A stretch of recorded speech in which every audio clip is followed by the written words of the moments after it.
People lie under pressure. Suspects fake tears, change their timelines, and invent fake threats to protect themselves. They do this to make police think they are completely innocent. But a flying piece of metal never forgets physics. The exact second a trigger gets pulled, unyielding science takes over. The bullet streaks through the air at supersonic speeds. It punches through drywall, car glass, and tissue. This leaves a permanent record behind. Forensic investigators treat these damage marks like a map. They use bright steel rods, precise lasers, and angle finders to freeze a chaotic moment. This science is called shooting reconstruction. It does not care about what a panicked witness claims to remember. It shows the exact spot where the shooter stood. It calculates the tilt of the gun down to the millimeter. This acts as the ultimate courtroom lie detector. Today, we look at 4 completely different cover-ups. A high-profile motel room ambush, a staged basement crossfire, a rigged roadside execution, and a terrifying sniper hiding in plain sight. Every single one of these killers thought their alibi could beat the system. But each case gets crazier, and they are only solved the exact way that ballistics experts know how.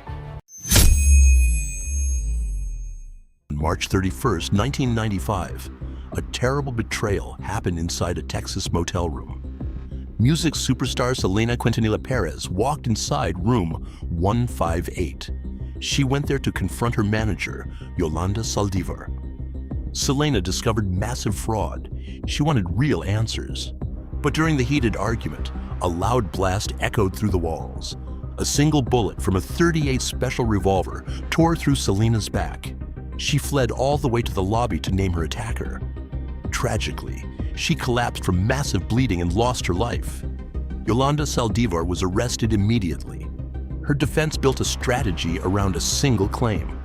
She swore to detectives that the shooting was an accident. Saldivar claimed she pointed the heavy gun at her own head to commit suicide. She said Selena begged her not to do it and turned to leave. Saldivar claimed she then waved her hands to tell Selena to close the door. She swore her fingers slipped during this frantic waving. The gun went off. It was a story filled with panic, tears, and heavy emotion.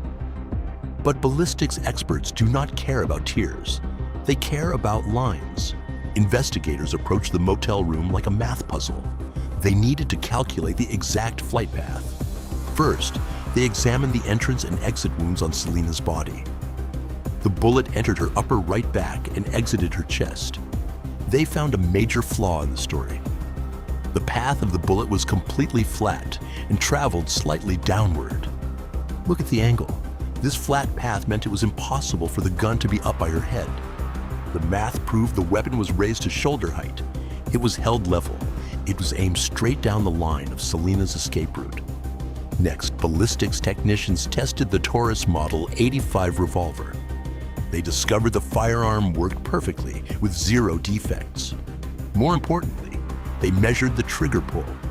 The gun required a deliberate 11 pounds of pressure to fire. That is heavy. A trigger with that much resistance does not just slip from a simple hand gesture. It requires a strong, intentional squeeze. Finally, experts analyzed the gunpowder residue on Selena's jacket. Testing established a minimum muzzle distance of 2 feet. The flat angle, the level height, and the distance fixed Saldivar in a solid stance. Physics proved she did not wave the gun wildly. She tracked a fleeing victim. She pulled the trigger on purpose. Saldivar was completely trapped by the geometry of her own weapon. But she was not the only killer who thought an alibi could beat science. Up in the quiet woods of Michigan, another shooter was about to learn a lesson. A clean basement can still hold deadly secrets. In October 2014, a man named Chris Reagan vanished from a quiet Michigan town. The police investigation quickly zeroed in on Kelly Cochran and her husband, Jason. But before police could make an arrest, Jason died from a drug overdose. Kelly fled the state. She was eventually caught, arrested, and confessed to a dark murder pact. But at her trial, Her defense team tried a new strategy. She claimed self-defense. Kelly told the jury that Reagan was an aggressive lover who suddenly attacked her. She swore her husband Jason rushed in to save her life. She claimed the shooting was a fast scramble while both men were standing face to face. It was a standard domestic crossfire story. And by the time investigators searched the house, the scene was meticulously cleaned. The walls were scrubbed, the floors were spotless, but they missed something. Careful exploration of the basement revealed hidden bullet impacts. Forensic teams used chemical testing to find trace lead invisible to the eye. The tests glowed. They found the holes. Investigators immediately inserted straight steel rods into the defects. Then, they turned on high-intensity lasers to map out the room. They matched the bullet paths against the entry wound in the victim's skull.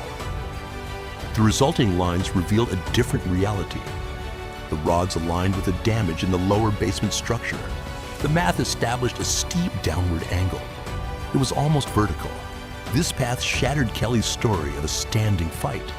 For the bullet to travel at that angle, the physics left one explanation. The shooter was standing high up, looking straight down. And Chris Reagan was sitting, kneeling, or already down on the floor. The trajectory line was perfectly straight. It showed zero signs of a moving, frantic struggle. The geometry exposed the incident as a cold, static ambush. She lied to the police, but she could not lie to the lasers. Cochran was trapped by a bullet hole in her own basement, but our next suspect took things even further. He claimed he was being choked to death inside his own vehicle. He thought his alibi was airtight, until investigators looked closely at a piece of red fabric.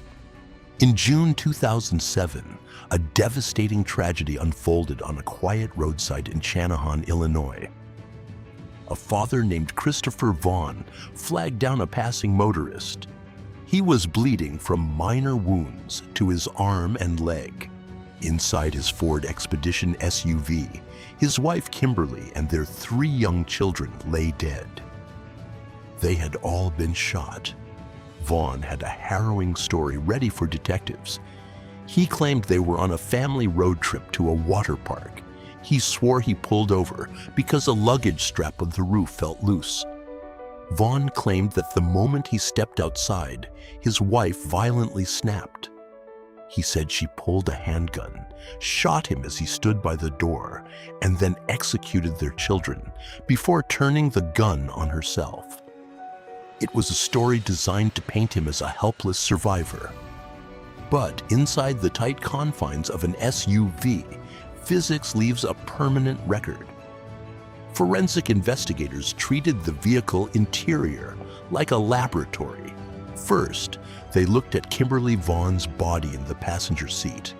Her seatbelt was found fully retracted, resting neatly against the wall of the car.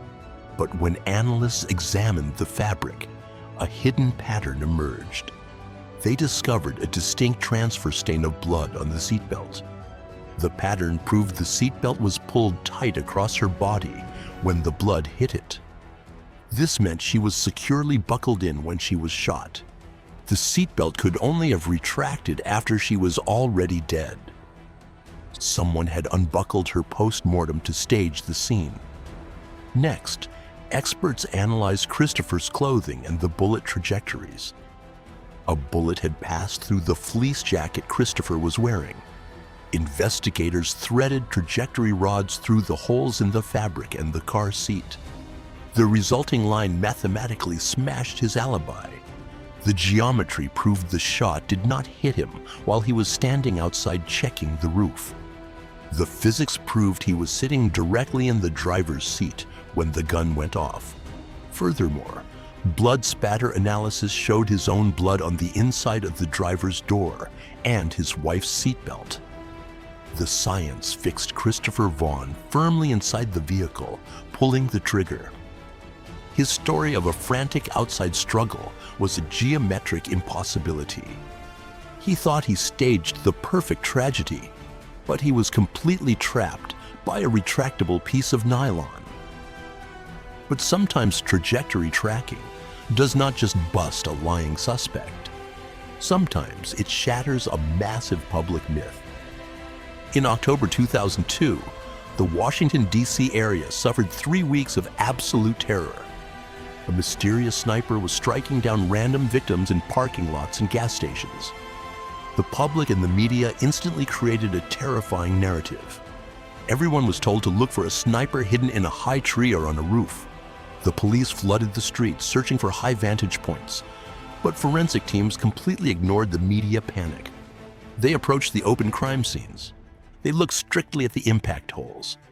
They found where bullets punched through surrounding objects, car panels, and the victims. Investigators carefully threaded long steel rods into these scattered points of impact. They clicked on their lasers. The resulting geometry revealed a shocking truth. The lines did not point up toward the sky. There were absolutely no steep downward angles. Instead, the math proved the bullet paths were traveling almost perfectly level with the asphalt. The horizontal angles showed a tight spread, right at chest height. The physics told scientists that this was not an assassin hiding on a roof. The sniper was operating right at eye level, hidden on the crowded streets. This geometric roadmap completely changed the hunt. It led police straight to a passing blue Chevy Caprice sedan. When federal agents searched the vehicle, they found a hidden modification. The killers cut a tiny hole directly into the metal trunk near the license plate. The sniper would lie flat inside the trunk, look through a scope, and fire. The world was looking up at the sky in terror. But the straight lines of the rods proved they should have looked at the pavement. The true power of shooting Reconstruction shines brightest inside the courtroom. That is where a liar is finally forced to face unyielding physics. During the trial of Yolanda Saldivar, the prosecutor did something the jury never forgot. Carlos Valdez picked up the heavy Taurus .38 special revolver. He stood in front of the courtroom in absolute silence. Then, he pulled the heavy trigger over and over again. The metallic clicks echoed through the quiet room. He forced everyone to realize just how heavy 11 pounds of resistance felt. Valdez then lined up the flat rods with the crime scene maps. He showed that the bullet path formed a straight arrow pointing to the door. The geometry did not show a drifting gun during a suicide attempt. It showed a killer tracking a human target who was running for her life. Saldivar could only watch as her defense crumbled. A similar reckoning happened to Kelly Cochran.